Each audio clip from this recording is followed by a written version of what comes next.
Hello students, this is TG classes. I am Sushil Gildial. Today you will learn about the spectroscopy, part 2. तो students में क्या होता है spectroscopy में spectroscopy is the study of interaction between the matter and energy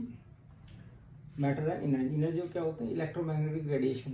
इसके बारे में हम दोनों के बीच में इंटरेक्शन होता है मैटर और एनर्जी के बीच में, तो उसके हम स्टडी करते हैं। मैटर तो किस में, जैसे मॉलिक्यूल है कोई, उसमें कंपाउंड के अंदर मॉलिक्यूल है तो उसमें होगा, है ना। और एनर्जी हम रेडिएशन जो डालेंगे, इलेक्ट्रोमैग्नेटिक रेडिएशन जो या लाइट एनर्जी जो भी डालेंगे है ना, उसमें उसके थ्रू जब इंटरेक्शन होगा, यानी कि जो मैटर है क्या एब्जॉर्व करेगा, कितनी एनर्जी एब्जॉर्व करेगा, कितनी छोड़ेगा, वो सारी बातें करेंगे। तो इसमें फॉर्मूला क्या होता है, is equal to h nu होता है, is equal to h nu is equal to c upon lambda, सभी को पता है। where c is the speed of light 2.998 10 to the power 8 meter per second, and lambda is the wavelength of electromagnetic radiation, and where h is Planck's constant, whose value is 6.626 10 to the power minus 14 joules second. This I think should be corrected, as I don't know that a little bit of confusion is there, so students correct this value. This is 10 to the power minus 34. 10 to the power minus 34. The value of Planck constant is 6.626 10 to the power minus 24 joule second. अब आगे देखते हैं। The most common type of spectroscopy to detect structure of organic compounds is absorption spectroscopy. Absorption spectroscopy, क्योंकि absorb तो करेगा ना radiation को, compound पहले एब्जॉर्ब करेगा, कितना एब्जॉर्ब किया वो हम स्पेक्ट्रम के थ्रू देखेंगे, और ये सब चीज़ें हम उसको ग्राफ के रूप में हमें पता लग जाएगा कितना। फिर ग्राफ के थ्रू हम पता लगाते हैं what is that compound, the possible compound के बारे में, what would be that compound. ठीक है, तो आगे देखो, absorption spectroscopy is based on the absorption of energy by molecules. कोई कंपाउंड है तो कंपाउंड के अंदर मॉलिक्यूल्स होते हैं, उसके through from certain regions of electromagnetic radiation, जो भी हम इलेक्ट्रोमैग्नेटिक रेडिएशन डाल रहे हैं, ठीक है, उसमें जैसे कि सोर्स कोई लेगा तो इलेक्ट्रोमैग्नेटिक रेडिएशन के थ्रू जो भी लेंगे, बल्ब लेंगे जो भी, ठीक है, या कोई और इंस्ट्रूमेंट के थ्रू जो सोर्स है radiation. Absorption of energy by molecules can be determined by an instrument called spectrophotometer. The absorbed energy expressed in terms of frequency nu, wavelength lambda and wave number n. अब उसको कुछ किसी न किसी तरीके से रिप्रेजेंट तो हमने कर रही है, जो हमने मेजर किया, जो एब्जॉर्प्शन ऑफ एनर्जी मॉलिक्यूल्स के थ्रू जो मेजर किया है उसको हम इन टर्म्स में रिप्रेजेंट करते हैं। ठीक है, इसके आगे क्या था, कंपोनेंट्स ऑफ स्पेक्ट्रोफोटोमीटर। तो क्या क्या कंपोनेंट्स होते हैं स्पेक्ट्रोफोटोमीटर में? सोर्स है, सोर्स हमने लिया तो इसमें एक रेफरेंस बीम लेंगे, एक आपका एब्जॉर्प्शन, ठीक है, एक सैंपल लेंगे यहाँ पे, सैंपल के बाद इसके बाद डिटेक्टर है, फिर बेस लाइन लेते हुए यहाँ पे आपको जो रिकॉर्डर है, जो भी मॉनिटर होगा उसमें स्क्रीन में आ जाएगा स्पेक्ट्रम ड्रॉन बाय रिकॉर्डर। ठीक है, ये शो करता है ग्राफ इंटेंसिटी ऑफ फ्रीक्वेंसी, और इसमें पीक्स भी दिख रही है। तो ये जो आपका टोटल है, this is called the schematic diagram of spectrophotometer. Spectrophotometer कहा जाता है इसको ना। इसमें सैंपल है, तो सैंपल में जब हम इंसिडेंट बीम डालेंगे, यानी रेडिएशन जो आएंगे, इसके थ्रू रेडिएशन आ रहा है वो डालते हैं, ठीक है, तो वो फिर आगे ट्रांसमिट होगा, ट्रांसमिटेड बीम है। इधर से जो मेन सोर्स, एक तो प्योर सोर्स जा रहा है जो रेफरेंस बीम है, और एक आपका एब्जॉर्ब जा रहा है, मतलब दोनों जाएंगे ना, रेफरेंस बीम भी जाएगी कि प्योर है, उसके बाद एब्जॉर्ब करेगा, कितना एब्जॉर्ब करा, कितना नहीं करा, तो दोनों को कंपेयर करता है, रेफरेंस बीम को भी, और जितना एब्जॉर्ब लाइट है उसको क्या करेगा, कंपेयर करेगा डिटेक्टर, और फिर यहाँ पे स्क्रीन पे जो है ग्राफ के रूप में प्लॉट करता है। क्लियर? और इस ग्राफ से हमें पता लगता है कि what would be the intensity of frequency, क्या है उसकी इंटेंसिटी है, वो पता हमें लगता है। ये रिकॉर्डर होता है उसके अंदर, इंस्ट्रूमेंट के अंदर, वो इसको रिकॉर्ड करता है। इस तरह से आपका ये चलता रहता है, ठीक है, तो ये आपका ये चलता रहता है। तो ये absorption of energy by molecules है ना। Absorption spectroscopy is based on the absorption of energy by molecules. तो ऐसे समझ लो कि जो मॉलिक्यूल्स का जो फूड है वो क्या है, ये क्या है, वो ये इलेक्ट्रोमैग्नेटिक रेडिएशन को एब्जॉर्ब करता है ना। रेडिएशन भी तो एनर्जी है, क्योंकि रेडिएशन में क्या होता है, E is equal to h nu है, ये है कि नहीं है, तो इससे भी तो एनर्जी मिल रही है, रेडिएशन से भी, क्योंकि उसमें फ्रीक्वेंसी है ना, प्लैंक कांस्टेंट। ये समझ लो, इस तरीके से समझने के लिए कि जो फूड है उसका मॉलिक्यूल्स का खाना क्या है, एनर्जी है। एनर्जी कहाँ से मिल रहा है, इससे मिल रहा है इलेक्ट्रोमैग्नेटिक रेडिएशन से। इसको एब्जॉर्ब करता है, इस तरह से समझ लो, ठीक है। और फिर वो उसकी जो रेडिएशन है, फिर कुछ अब उस पर तो व्यंजन है बहुत सारे, अब कितना खाएगा कितना छोड़ेगा, मान लो कि ये सारा इलेक्ट्रोमैग्नेटिक रेडिएशन में ये है ना, रेडियो वेव्स, माइक्रोवेव हो गया, इंफ्रारेड हो गया, विजिबल हो गया, अल्ट्रावायलेट हो गया, आप एक्स रेज हो गया, और आपका क्या है जी से क्या है गामा रेज और कॉस्मिक रेज। तो ये सब व्यंजन है उसके। मॉलिक्यूल के लिए हमने इसके लिए खाना परोस दिया, बहुत सारे फूड है, ये सारे क्या है इसके व्यंजन हैं, इतने सारे फूड आइटम्स है, फूड आइटम्स। तो इन फूड आइटम्स में से उसको जो अच्छा लगेगा वो खाएगा, बाकी छोड़ देगा, ठीक है ना। तो इससे उसको एनर्जी मिलती है, और एनर्जी मिलती है फिर वो क्या करता है, उस एनर्जी कुछ एब्जॉर्ब करता है, कुछ बाकी को छोड़ देना मतलब रेडिएट कर देता है ना, रेडिएट कर देता है।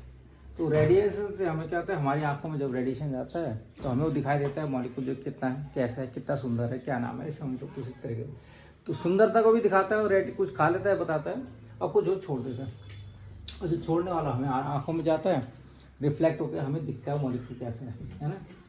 तो इस तरीके से समझने के लिए तो absorption spectroscopy is based absorption of energy. ये बहुत सारे स्पेक्ट्रम है, इसमें से कुछ उसने चूज किया for certain reasons for electromagnetic radiation, कुछ रीजन से चूज करेगा ना बहुत सारे में से। Absorption of energy by molecules can be determined by an instrument called spectrophotometer. तो एक इंस्ट्रूमेंट होता है स्पेक्ट्रोफोटोमीटर, उससे जो है डिटरमिन्ड होता है कि कितना उसने एब्जॉर्ब किया, ठीक है, और कितना उसने रेडिएट किया। ये सब the absorb energy is express in terms of frequency. कुछ ना कुछ उसके एब्जॉर्प्शन एनर्जी का कुछ ना कुछ तो वो चाहिए ना, पैमाना चाहिए कि भाई किसने क्या होगा। तो उसको करने के लिए, डिटरमिन करने के लिए हमें क्या चाहिए, या तो फ्रीक्वेंसी की रेंज में लो, या फिर आप वेव लेंथ लो, या वेव नंबर के टर्म्स में उसको एक्सप्रेस कर सकते हैं। तो इस तरीके से होता है ये सब कुछ है ना रीडिंग। तो हम इस तरह से इसको समझ सकते हैं। तो डिफरेंट जो रीजन्स की एनर्जी है को एब्जॉर्ब करने के लिए करेगा, कुछ ना कुछ जितना उसको जरूरत होगी उतना एब्जॉर्ब, जैसे मैंने बताया, क्लियर।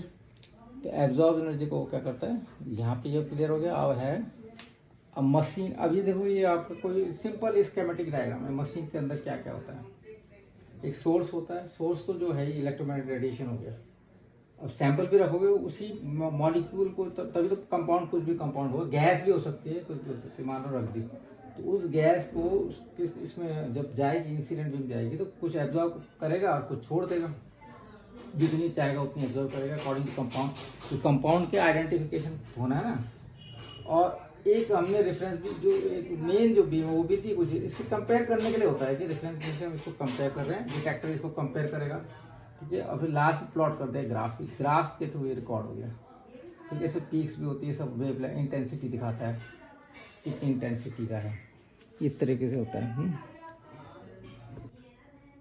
माना कि ये जो है एक ये इसको स्पेक्ट्रोस्कोपी मान लो स्टूडेंट से, तो जो स्पेक्ट्रोस्कोपी इसको मान लिया, स्पेक्ट्रोस्कोपी से हमने लाइट को देखा इस तरीके से। लाइट को जब हम देखेंगे तो हमें क्या दिखाई देगा, डिफरेंट उसमें कलर्स में टूट जाएगी लाइट, ब्रेकअप विप ग्योर में टूट जाएगी लाइट, ठीक है। इस तरह से हमें लाइट डिफरेंट कलर्स में हमको स्प्रेड होती हुई टुकड़ों में टूट जाएगी। यानी लाइट जो ट्रैवल कर रही है डिफरेंट फ्रीक्वेंसीज में, डिफरेंट वेवलेंथ्स की लाइट जो ट्रैवल करती है, ये आपका स्पेक्ट्रोमीटर हमने ऐसे देखा तो वो दिखने लगी। अब हमें इस लाइट को आगे क्या करा हमने, इसको हमें गैस को भी, हाइड्रोजन गैस एग्जाम्पल इसके आगे रख दी, ठीक है। तो अब वो लाइट जो पास करेगी हाइड्रोजन गैस के थ्रू पास होकर हमारी आंखों में आएगी नहीं। तो फिर हमने देखा स्पेक्ट्रोफोटोमीटर जब हमने देखा तो हमें क्या दिखाई दिया कि वो जो लाइट अब हमें मिली, जो रीच आउट कर रही है हमारी आंखों को, वो उसका जो बैंड है कुछ एब्जॉर्ब कर लिया उसने। किसने करा, जो हाइड्रोजन गैस बीच में रखी थी हमने, है ना, सैंपल रखा था, उसने उस लाइट को कुछ बैंड्स को एब्जॉर्ब कर लिया, और वो हमारे आंखों का पता लग रहा है हमें कि हाँ भी कुछ एब्जॉर्ब कर लिया है। अब कितना एब्जॉर्ब किया वो तो मशीन डिटेक्ट करेगी, मशीन के थ्रू में पता लग जाता है कि ये आप जैसे इसने दिखाया स्पेक्ट्रम कि इतना इसने एब्जॉर्ब किया, ठीक है। तो इस तरीके से भी इसमें समझा जा सकता है कि जब when light is pass through glass तो क्या कहते हैं, हम देखते हैं कि सम लाइंस जो है वो मिसिंग हो जाती है। तो उसकी जो स्पेक्ट्रम की स्पेक्ट्रम है, इलेक्ट्रोमैग्नेटिक स्पेक्ट्रम, उसकी सम लाइंस आर मिसिंग, हम देखते हैं, क्योंकि गैस ने, इसका मतलब जो बीच में आपने गैस रखी थी उसने कुछ लाइट को एब्जॉर्ब कर लिया है, उसने कुछ वेवलेंथ की लाइट को कुछ ने एब्जॉर्ब कर लिया और बाकी उसने क्या करा, एमिट करा, छोड़ दिया, बाकी क्या रिफ्लेक्ट कर दिया, तो हमारी आंखों में पहुंचा वो, तो हमें दिखाई दिया। क्लियर? तो इस तरह से बैक हमारी आंखों में आएगा तो, और वो हमें दिखाई देगी कुछ लाइन्स क्या थी, मिसिंग थी। ठीक है, अब कुछ एब्जॉर्ब हो जाती है। तो इस तरीके से हम क्या देखते हैं कि जो एमिशन है, जो उसका एमिशन हमारे आंखों में पहुंचा है, एमिटेड हो गई, एमिटेड लाइट, तो उसको एमिशन को देख रही है। ठीक है, और एब्जॉर्प्शन स्पेक्ट्रम दो बनते हैं ना, एक तो एब्जॉर्ब कर दिया उसने, एब्जॉर्ब का तो यहाँ पे दिखा देगा, और जो एमिशन है, जो एमिशन स्पेक्ट्रम है, इसीलिए इसको एब्जॉर्प्शन स्पेक्ट्रम भी कहते हैं, यहाँ दिखा देगा। और जो एमिटेड स्पेक्ट्रम है, एमिटेड रेज है, वो हमारी आंखों में पहुंच जाती है। इस तरीके से हम, ठीक है, हमें दिखाई देती है कि लाइन समथिंग मिसिंग है। फिर हम मैच करेंगे उसको, है ना, जब मैच करेंगे दोनों को तो हमें दिखेगा जो मिसिंग था वो यहाँ दिखाई लग गया स्पेक्ट्रम, इसमें पता लग जाएगा कि वो यहाँ पे आपका मिस हो रहा है। स्टूडेंट्स, हमने जब स्टार्टिंग में देखा था इसको, जो हमारा वाइट लाइट थी, वाइट लाइट को जो हमने देखा स्टार्टिंग में, मैंने we saw the white light visible light को देखा इसमें, तो हमें तो पूरा दिखा ना, बिल्कुल रेनबो की तरह क्लियर, बिग ब्योर। ठीक है, लेकिन लेटर ऑन जब हमने देखा इसको, जो हाइड्रोजन गैस यहाँ पे इसके आगे, विजिबल लाइट के आगे हमने हाइड्रोजन गैस रखी, और तब उसको स्पेक्ट्रोमीटर से देखा तो ज़्यादातर जो पोर्शन था वो सारा ब्लैक था, जो ज़्यादातर तो पोर्शन आपको दिख रहा है ना सारा, दिस आर ऑल ब्लैक। और कुछ कहीं कहीं पे आपका दिखाई देगा जो लाइंस है, यानी लाइंस जो है हमारी मिसिंग हो गई, ये जो कलर लाइंस होती हैं वो लाइंस हमारी मिसिंग होगी, ज़्यादातर ब्लैक है, कहीं कहीं यहाँ दिख रहा, कहीं कहीं दिख रहा। तो ये लेटर ऑन, तो लाइन मिसिंग क्यों हुई, क्योंकि जो है किसने एब्जॉर्व किया, इसी ने, हाइड्रोजन ने एब्जॉर्व किया होगा, तभी तो लाइन मिस हो रही है। हाइड्रोजन गैस ने कुछ वेवलेंथ की लाइट एब्जॉर्व कर ली। ठीक है, और इसी को जो वेव जो हमें दिख रहा है, ये वाला लेटर वाला, ये हल्की हल्की लाइनें वाला, तो इसका मतलब क्या है, इसी को बोलते हैं एब्जॉर्प्शन स्पेक्ट्रम। एब्जॉर्प्शन स्पेक्ट्रम जो डिस्प्ले स्क्रीन में, जो कंप्यूटर में जो दिखता है, वहाँ पे हमें दिख जाएगा, इसको रिकॉर्ड किया जाता है। ठीक है, ये जो हल्की लाइनें, बहुत कम लाइनें दिखती है इसमें, तो बाकी का उसने एब्जॉर्ब कर दिया। स्पेसिफिक तो क्या करता है, ये हाइड्रोजन गैस इट एमिट्स, अब वो जो एब्जॉर्ब किया है इस स्टूडेंट्स, तो इसमें हमने क्या देखा कि जो व्यूअर है, white light, this is a white light, तो when we see the white light, visible light है, through spectrophotometer, when there is no hydrogen gas, कोई भी गैस हमने अभी नहीं ली है, उस समय क्या मिलेगा हमें, इस तरह से एक रेनबो मिलता है viewer, when there is no hydrogen gas. ये सिंपल जो है स्पेक्ट्रोस्कोपी से हमने अब क्या देखा, लाइट को देखा। अब आगे क्या होता है कि अब हमने विजिबल लाइट ली यहाँ पे, इसमें फिर इसके आगे क्या रखा, हाइड्रोजन गैस रखा, दिस इज सैंपल, कुछ भी ले सकते हैं, सॉलिड लिक्विड गैस कुछ भी, तो लेट हमने hydrogen gas, we took hydrogen gas. अब यहाँ पे दिस इज स्पेक्ट्रोफोटोमीटर, और स्पेक्ट्रोस्कोपी है, स्पेक्ट्रोस्कोपी। ठीक है, तो इसमें हमने लगाया, और यहाँ पे हमने क्या ली, एक आई ली अपनी, उसको देखने के लिए, क्या ली, यहाँ पे हमने आँख लगाई, इसमें देखा इसको कैसे दिख रहा है। तो हमें जो है, जो आंखों में आएगा वो तो एमिटेड स्पेक्ट्रम आएगा हमारी आंखों में, कुछ भी कलर हो सकते हैं, एग्जांपल ले लिया मैं, इंडिगो, ब्लू, ग्रीन, कुछ भी कलर आप ले सकते हैं, अभी हमने लेट किया हुआ ना, it is just suppose to be. तो एमिटेड स्पेक्ट्रम आपका ये दिखाई देगा। अब दूसरे अदर एंड पे क्या होगा कि ये जो गैस है, hydrogen gas, it has absorbed some electromagnetic waves, कुछ न कुछ इलेक्ट्रोमैग्नेटिक स्पेक्ट्रम को इसने एब्सॉर्ब किया होगा। ठीक है, अब वो कहाँ से पता चलेगा, through the detector, it is known, detector के थ्रू हमें पता चला कि इसका आपका ये आ गया इस तरह से, कि ये जो आपका अभी तो क्लियर दिख रहा था ना व्यू, अब यहाँ पे ज़्यादातर पोर्शन ब्लैक हो जाएगा, this one black, this one black, और कुछ कलर स्ट्रिप दिखेंगे यहाँ पे, जैसे कुछ भी दिख रही, हल्की रेड दिख गई, जो भी वायलेट दिख गई, इंडिगो दिख गई है ना, हल्की हल्की, और ज़्यादातर ब्लैक है। तो कुछ वेवलेंथ्स की लाइट को या फ्रिक्वेंसीज की लाइट को किसने एब्जॉर्ब किया, हाइड्रोजन गैस ने एब्जॉर्ब किया, इससे साफ पता चलता है, डिटेक्टर बता रहा है। ठीक है, और इसको डिटेक्टर के जो आप ग्राफ, आप इसके थ्रू हमें ग्राफ भी मिलता है, जो हमें ये ग्राफ देखो हमें इस तरह से मिल जाएगा, इस तरह से हमें एब्जॉर्प्शन ग्राफ का, या एब्जॉर्प्शन स्पेक्ट्रम जिसे बोलते हैं, वो भी हमें मिलेगा। इधर ट्रांसमिटेंस है और इधर वेव नंबर शो करते हैं। तो इस तरह से वी नो हमें जो है डिटेक्टर के तो ग्राफ भी मिलेगा और ये पता लगता है कुछ लाइट जो है वो तो आपका एमिट हो गई, जो हमारे आंखों के थ्रू जब हम स्पेक्ट्रोस्कोपी देखते हैं वो दिखाई देता है, और कुछ एब्जॉर्ब हुई है वो हमें इस ग्राफ के रूप में पता लग जाता है इस तरीके से। तो इससे क्या, इसमें क्या पता लगता है, hydrogen gas is absorb different wavelengths of light, so lines are missing in the absorption spectrum which are shown by the recorder through graph is over. ठीक है, अब बाकी अगर हम दोनों को मैच करें, सपोज एमिटेड स्पेक्ट्रम, सपोज ये this one is the emitted spectrum, ठीक है, और this one is the absorption spectrum, this one is the absorption spectrum. तो फिर मैच बोथ, तो हमें क्या मिलेगा, जो एमिटेड स्पेक्ट्रम होता है, what will we get, we will get the emitted spectrum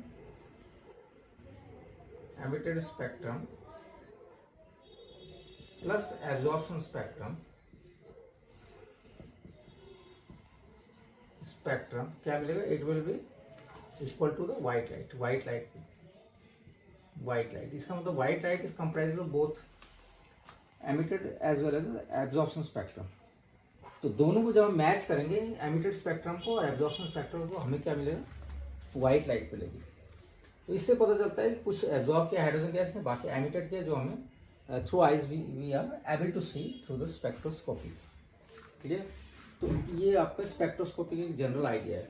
तो लाइट एब्जॉर्ब हुई, लाइट हैज एब्जॉर्ब, ठीक है, उस एब्जॉर्ब लाइट को स्पेक्ट्रम ये ग्राफ के रूप में हमें मिल जाता है। ट्रेस कर लेते हैं स्पेक्ट्रम के ग्राफ जिसे बोलते हैं। बाय द ये रिकॉर्डर जो यहाँ पे लगा होता है, वो रिकॉर्डर इसको रिकॉर्ड करता है and it is displayed through the display screen. Display screen में it is displayed, it absorb the EMR, electromagnetic rays को एब्जॉर्ब करता है ऑफ द व्हाइट लाइट, और जो व्हाइट लाइट का जो बचा हुआ पोर्शन है स्पेक्ट्रम में, वो हाइड्रोजन गैस के क्लाउड के सरफेस से टकराकर, हाइड्रोजन गैस के जो क्लाउड होगा इस क्लाउड से टकराएगा, उसे टकरा के हमारी आंखों में आता है। जो बचा हुआ पोर्शन होगा इसे टकरा के वापस कुछ तो एब्जॉर्ब हो गया, उसे टकरा के हमारी आंखों में आया। इस तरह से हाइड्रोजन गैस के क्लाउड के सरफेस से वो टकराता है और रिफ्लेक्ट होकर हमारी आंखों में पहुंचता है, जो हमें इसमें चमकते हुए बादल के रूप में दिखता है, एज अ शाइनिंग और ग्लिटरिंग कह सकते क्लाउड के रूप में हमें दिखता है। शाइनिंग और ग्लिटरिंग चमकते बादल के रूप में हमें दिखाई देगा। तो क्यों हुआ ऐसे, because it emitted specific frequencies of light, तो एमिट किया वही तो हमें दिखाई दे रहा है। क्लियर, अब कुछ उसने एब्जॉर्ब कर लिया बस। तो दो तरह के spectrum will, two types of spectrum will get, one is the emitted spectrum through eyes we are able to see, and other is the absorption spectrum through the graph we are able to determine. Clear, बस यही चीज़ें थी, थोड़ा general idea के लिए। तो जो lines miss हुई है वो क्या है, एमिटेड स्पेक्ट्रम है। एमिटेड स्पेक्ट्रम जो लाइंस मतलब एब्जॉर्ब नहीं हुई, एमिटेड के रूप में बाहर आ गया है ना। अगर हम दोनों को जोड़े, एमिटेड स्पेक्ट्रम को एब्जॉर्प्शन स्पेक्ट्रम को अगर मैच करें, तो we will get the white light, दोनों मिला के तो व्हाइट लाइट हुई। तो इस तरीके से हम इसको समझ सकते हैं। ठीक है students,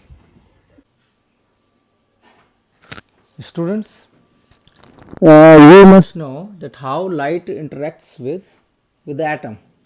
How light interacts with the atom. This should have some knowledge regarding this. तो इसमें क्या है कि we know the electrons are in orbit around a central nucleus. तो प्लेनेटरी मॉडल होता है, सेंटर में क्या होता है, न्यूक्लियस, और इलेक्ट्रॉन्स जो अराउंड इसके क्या ऑर्बिट करते हैं, अराउंड द न्यूक्लियस ऑर्बिट करते हैं, प्लेनेटरी मॉडल। तो होता है ऐसे। इसके बाद के electrons exist in discrete energy levels और shells which are called KLMN। अब हर एक का एनर्जी लेवल डिफरेंट होता है, इसकी एनर्जी लेस है, लो एनर्जी लेवल है, इसकी और बड़ी है, इसकी और ज़्यादा, डिफरेंट एनर्जी लेवल्स होते हैं इसमें, ये ध्यान में रखना है। When light passes through the atom it hits the atom, light pass करेगी, सपोज लाइट रे है, वाइट लाइट है, it passes, suppose this is white light and it passes, white light ने क्या किया, इट पासेस, जैसे पास करेगी तो इसके भी टकराएगी, कुछ ना कुछ हिट करेगी एटम को। एटम को हिट करने से क्या होगा, the possibility arises whether atom will jump from lower shell और हायर सेल, मतलब लोअर से हो सकता है हायर एनर्जी लेवल में वो जंप कर जाए। Suppose this is lower energy level and it jumps to higher energy. अगर ये सपोज यहाँ जंप कर रही है, इसमें यहाँ भी कर सकती है जंप, इलेक्ट्रॉन या फिर यहाँ से अगर ज़्यादा एनर्जी मिल गई उसको तो यहाँ से आप यहाँ भी जंप कर सकते हैं। तो सपोज इसने मान लो this is the E1 energy level, और E1 एनर्जी लेवल से ये E2 एनर्जी लेवल में आया, तो यहाँ पे सपोज दिस इज़ E2, तो ये वाली पोजीशन आ जाएगी। अगर यहाँ पे आता है तो ये पोजीशन आ गई, ठीक है।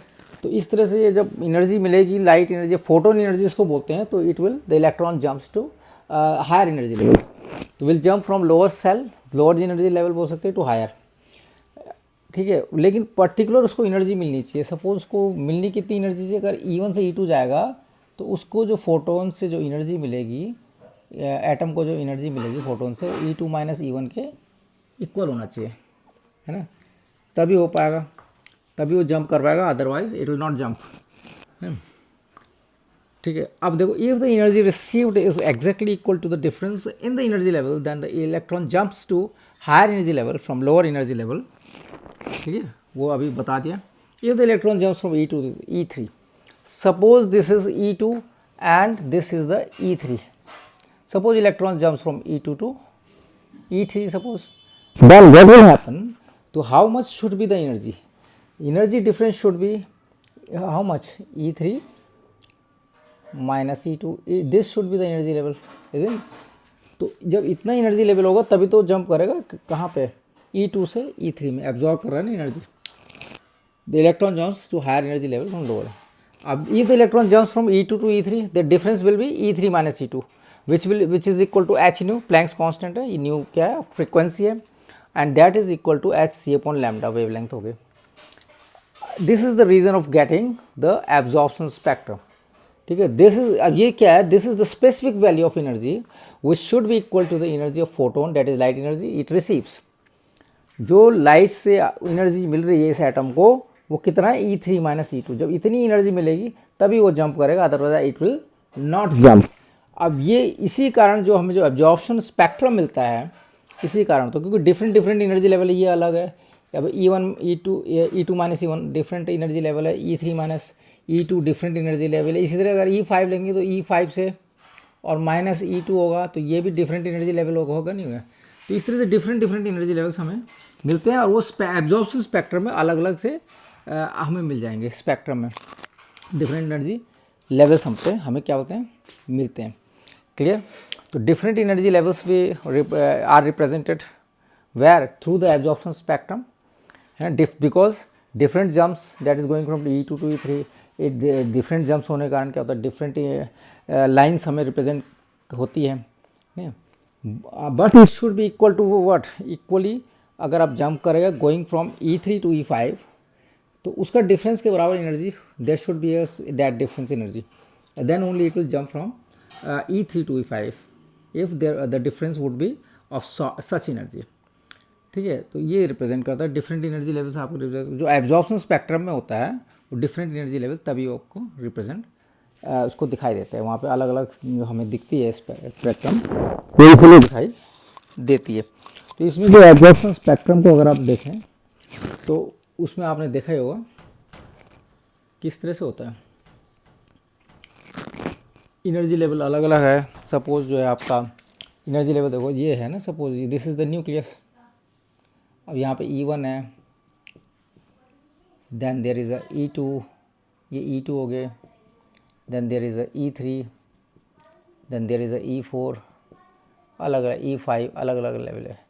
तो अगर E3 suppose it jumps from E2 to, the atom jumps from E2 to E3, तो डिफरेंस कितना होना चाहिए, कितनी एब्जॉर्ब करेगा फोटोन एनर्जी, वो करेगा E5 माइनस E2, क्योंकि लोअर सेल है, लोअर से कहाँ जा रहा है, हायर में जा रहा है। तो इतनी एनर्जी, कुछ एनर्जी तो इसमें भी है ना, ऑलरेडी मौजूद है कुछ एनर्जी, कुछ इसमें भी एनर्जी है ऑलरेडी, है ना। तो अब कितना डिफरेंस है, उतनी एनर्जी फोटोन एनर्जी चाहिए। लाइट एनर्जी कितनी रिसीव करेगा एटम, E5 माइनस E2 करेगा। इस कंडीशन में अगर E2 से E5 पे वो अगर जंप करता है तब, तो इस तरह से थोड़ा इतना नॉलेज आपको होना चाहिए था कि how light interacts with atom.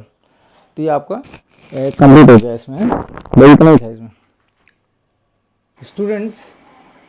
तो अभी तक हमने जो करा था ना फॉरवर्ड जंप के बारे में, इलेक्ट्रॉन्स किस तरह से आगे जंप करते हैं फ्रॉम लोअर एनर्जी लेवल से हायर एनर्जी लेवल पर, अभी तक इसकी बात कर रहे थे। अब बैकवर्ड जंप की बात करेंगे, will talk about the backward jump, means higher energy level से लोअर एनर्जी की तरफ अगर इलेक्ट्रॉन जंप करते हैं तो उसमें क्या होता है, हायर से लोअर में क्या होगा, इट विल एमिट। अभी तो एब्जॉर्ब था पिछले वाले में, अब एमिट करेगा। एमिशन स्पेक्ट्रम जो बनेगा उसके बारे में बात करें। We are talking about the emission spectrum. Earlier word was the absorption spectrum and now we are talking about the emission spectrum। तो बैक जंप हो रहा है यहाँ पे, हायर सेल से लोअर सेल की तरफ इलेक्ट्रॉन्स क्या करते हैं, बैक जंप करते हैं। तो यहाँ पे एनर्जी रिलीज करते हैं, the energy is release here, that's why there is a glow. जो चमक आती है वो इसलिए आती है, हमारी आंखों में चमक आ रही है तो ग्लो जो आते हैं वो इसलिए आते हैं क्योंकि जो इलेक्ट्रॉन्स रिलीज़ करेगा, जब बैक जंप करेगा तो electrons will release the energy, तो रिलीज़ करेगा तो रिफ्लेक्ट होकर हमारी आंखों में आएंगे, एनर्जी एमिट करती है ना। तो इससे स्पेक्ट्रम, एमिशन स्पेक्ट्रम जो है बनता है। और आपको ये भी पता है कि absorption plus emission spectrum is equal to white light, ठीक है। तो इसके थ्रू ये क्यों बताया जा रहा है, क्योंकि through this in spectroscopy it is used and with the help of the spectroscopy we could easily detect the molecular structure of the compound। इसलिए स्पेक्ट्रोस्कोपी का जो यूज़ है वो इसी कॉन्सेप्ट पे बेस्ड है। तो यहाँ पे आगे हम देखते हैं कि जो एमिशन स्पेक्ट्रम क्या होता है, electrons can jump back spontaneously resulting release of energy, है ना। Release of energy means there is a conservation of energy, क्योंकि हर सेल की एक अपनी एनर्जी होती है, तो उतनी एनर्जी तो रखेगा, है ना। जितना उसके पेट में जाएगा हर सेल का उतना ही वो खाएगा, ज़्यादा तो खा नहीं सकता, तो बाकी वो छोड़ देगा। तो छोड़ देगा मतलब खाना छोड़ दिया मीन्स एनर्जी इज रिलीज्ड, वो रिलीज़ कर दिया, ठीक है ना।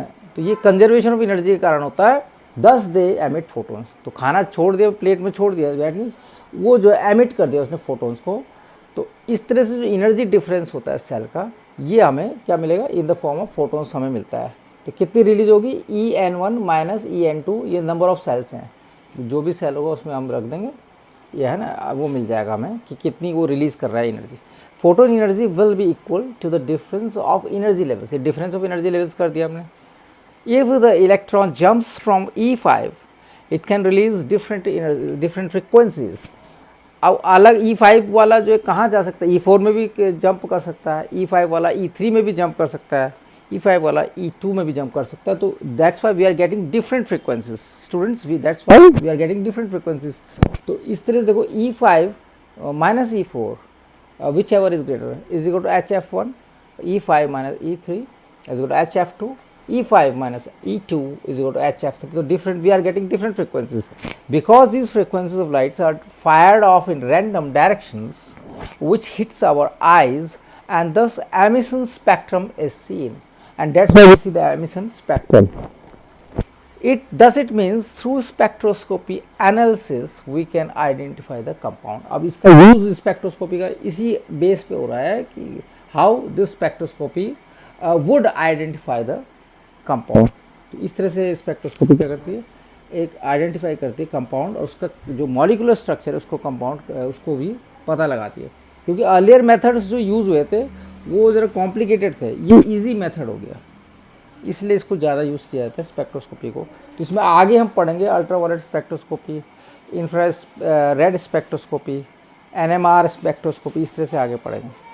तो फिलहाल तो ये जो बेस था ताकि आपको स्पेक्ट्रोस्कोपी का जनरल आइडिया हो सके, इसलिए बताया जा रहा था। तो यहाँ पे अब नेक्स्ट टॉपिक होगा, there will be ultraviolet spectroscopy. Okay students, thank you students, hope आपको ये लेक्चर पसंद आया होगा। एंड द नेक्स्ट लेक्चर आपको हम बताएंगे अल्ट्रावायलेट स्पेक्ट्रोस्कोपी के बारे में। Thank you students.